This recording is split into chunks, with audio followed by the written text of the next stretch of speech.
Bonsoir à tous, bienvenue dans l'émission Présence protestante. Fabien Ruel aux commandes de cette émission. D'ici quelques instants, nous retrouverons Georges Quenon qui se trouve dans une maison de repos et de soins, le Home La Bienvenue à Blougy, avec tout un programme. Bonsoir Georges. Demain, le 24 juillet, ce sera la journée mondiale des grands-parents et des personnes âgées. Et la première personne que nous rencontrons, c'est Madame la directrice. Alors, qui êtes-vous ? Je m'appelle Karine Nickelput, je dirige cette maison de repos depuis maintenant 27 ans. C'est une vocation.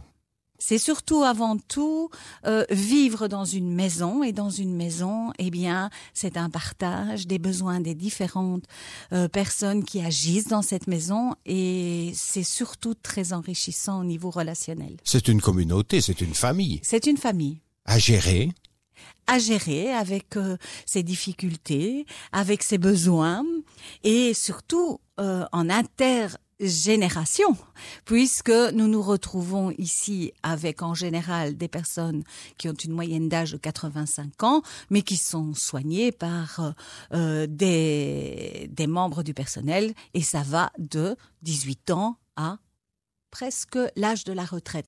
Qu'évoque pour vous le verbe vieillir ? Il y a un terme en gériatrie qui dit la sénescence. Et la sénescence, d'abord déjà avec le « comme ça », c'est beaucoup plus doux que vieillir, paf, point, 2 syllabes. C'est raide, c'est assez raide. Et la sénescence, c'est un processus en fait.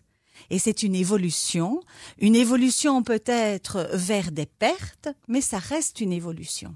Et une acceptation, en fait, que chaque âge amène ses joies, ses bonheurs et ses difficultés. Et je pense que ça, c'est vraiment très important. Donc, vieillir, oui, il y a les rides qui nous rappellent que l'âge est là. Il y a parfois les articulations qui nous rappellent que l'âge est là. On se heurte à notre finitude à ce moment-là. Tout à fait. C'est pas évident, c'est difficile. C'est compliqué, en tout cas, pour certains de nos résidents, d'accepter, surtout quand ils ont été particulièrement actifs, particulièrement impliqués, engagés, et puis à un moment donné, il y a la limite de ce corps, alors que l'esprit est toujours là, et cette limite du corps, on a beaucoup plus de difficultés pour, en tout cas, encadrer et amener les personnes âgées à comprendre que voilà, c'est un temps comme cela, ça n'est pas nécessairement quelque chose de mal, nécessairement quelque chose de pénible, mais ça peut aussi ouvrir vers d'autres dimensions que l'on n'avait peut-être pas perçues quand on était plus jeune, en fait. Alors, quelles sont ces dimensions ? Alors, il y a cette dimension de présence. Moi, je pense, je suis toujours très sensible à la présence de certaines personnes qui ont un vécu et qui cheminent par rapport au fait qu'ils vieillissent et qu'ils nous partagent leurs expériences, ces périodes de la vie où c'est compliqué, c'est difficile, et où à un moment donné, on peut lâcher prise et se laisser porter.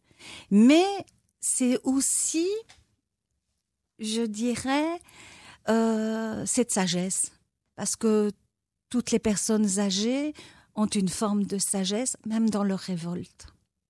Et ça nous oblige, nous, en tout cas en tant qu'encadrants, de nous inventer à chaque fois dans la relation qu'on a avec eux. Et une personne n'est pas l'autre.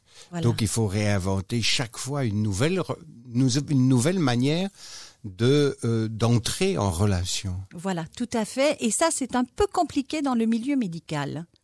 Parce que, nous sommes comme une maison de repos et de soins. Et de soins. Donc, vous êtes des soignants avant tout. Voilà, maison de repos et de soins. Et le soignant, il est dans un processus de procédure. Procédure pour l'hygiène, procédure pour les toilettes, procédure pour toute une série de choses.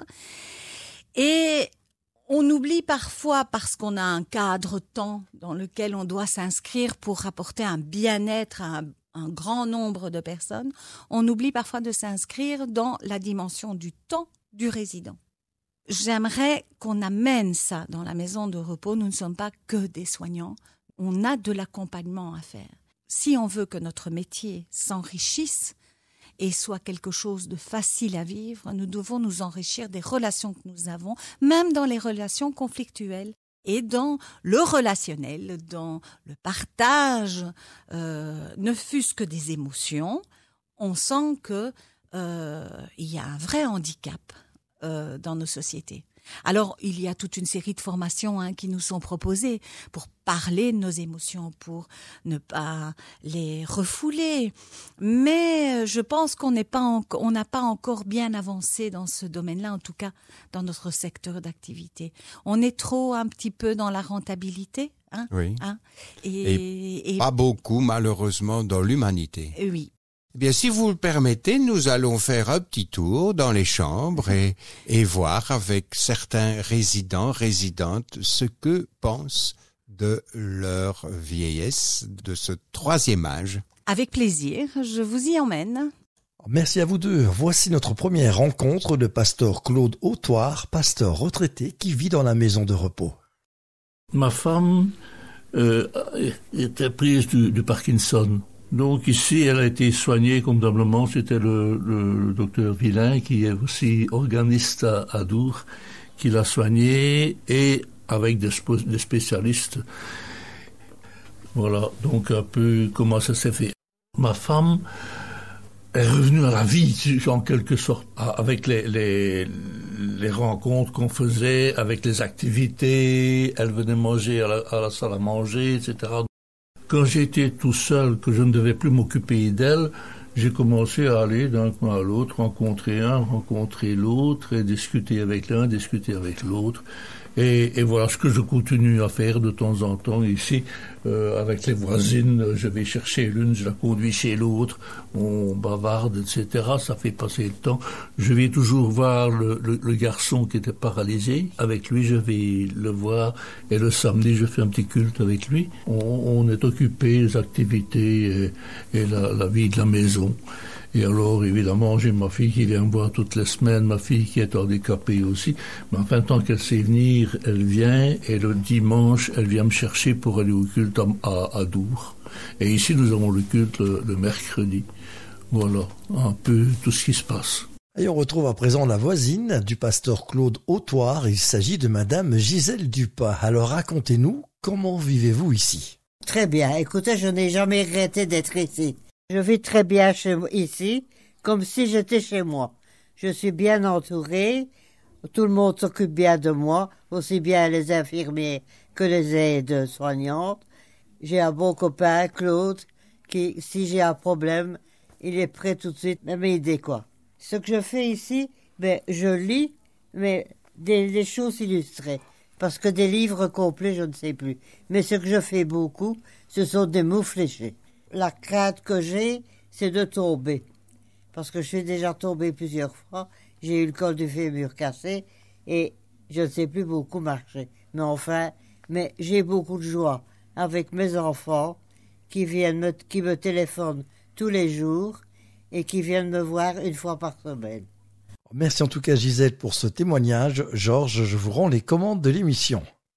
Alors, dans une maison de repos, nous ne pouvons pas éviter un sujet à un moment, c'est le moment de la mort. Comment c'est vécu cela? Comment on entre là-dedans en tant que personnel, soignant, et aussi quel est l'écho qu'on en a des personnes âgées qui voient qu'elles entrent dans une dernière étape quand même? C'est assez variable en fait. Ça dépend un petit peu du relationnel encore. Je reparle du relationnel, mais en général avec le résident, la famille. Nous sommes une des maisons de repos qui avons envoyé très tôt nos infirmières en formation palliative, dans le sens où le palliatif, attention, mais vraiment attention, ça n'est pas le passeport pour la mort. C'est une philosophie de soins dans laquelle on va être très attentif au bien-être des résidents, on va être très attentif à tout ce qui est douloureux pour eux et on va faire en sorte que tous ces points de difficulté soient allégés. Et puis, il y a tout ce que ça amène comme présence sur le terrain, puisque nous travaillons avec des psychologues, nous travaillons avec des logopèdes. Lorsqu'à un moment donné, on vous parle, parce que ça c'est fort à la mode, attention, fausse déglutition, il faut mettre des sondes, on ne peut plus rien prendre par la bouche. Ça c'est fort, fort à la mode. Et il faut se positionner. Et il faut se demander, tiens, la résidente, qu'est-ce qu'elle préfère? Qu'est-ce qu'elle veut? Et dans l'accompagnement vers la mort, eh bien, on a toujours ce dialogue avec les résidents. Ça n'est pas toujours facile, encore une fois parce que nous sommes des soignants. Bien sûr. Et la mort n'est pas au programme du soin, quelque part. Voilà. Si on soigne, c'est pour aller mieux.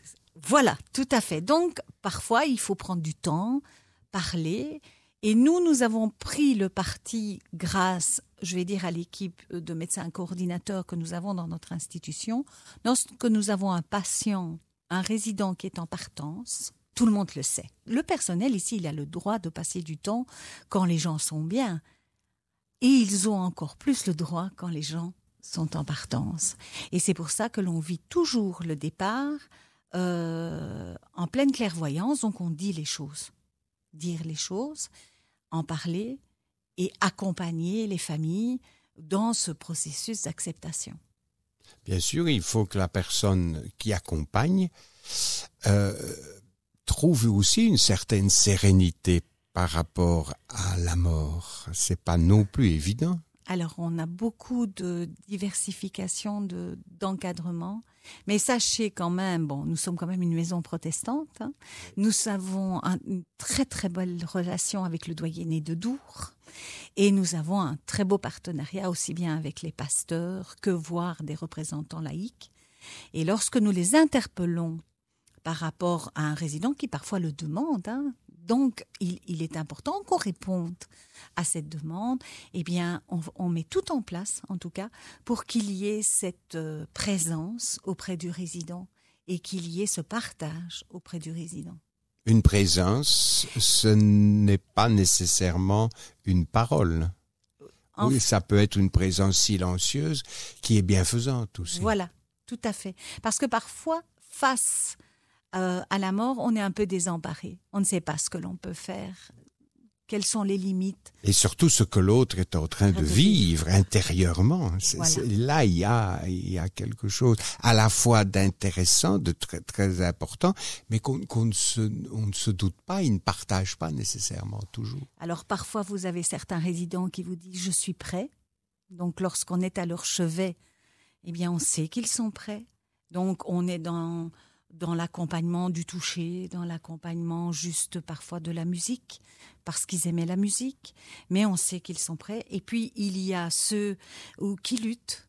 Et là, à ce moment-là, le toucher est très important et la voix réconfortante de dire « je suis à tes côtés, avec toi ». Je suis avec toi, permet en tout cas d'aider ce passage difficile, parce que on a quand même été formé à tout ce que l'on appelle le non-verbal d'une personne, quelle qu'elle soit, et ce non-verbal nous apprend beaucoup de choses aussi dans la mort.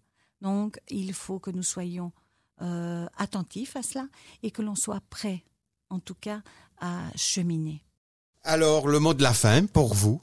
On est conscient que le mieux, ça reste être en famille, vivre chez soi et avoir un relationnel familial. J'ai souvent dit que nous étions un mal nécessaire. Mal parce qu'on déracine tout le monde, on déracine de ses attaches, mais je pense que l'on peut créer une vie au quotidien en maison de repos. Et c'est pour ça que c'est une maison. La présence, l'écoute, être là pour l'autre, je pense que c'est un beau résumé de ce que nous pouvons tous être pour quelqu'un, notre grand-parent ou quelqu'un d'autre. Merci en tout cas de nous avoir reçus chez vous et c'est ici que se termine notre émission Présence protestante pour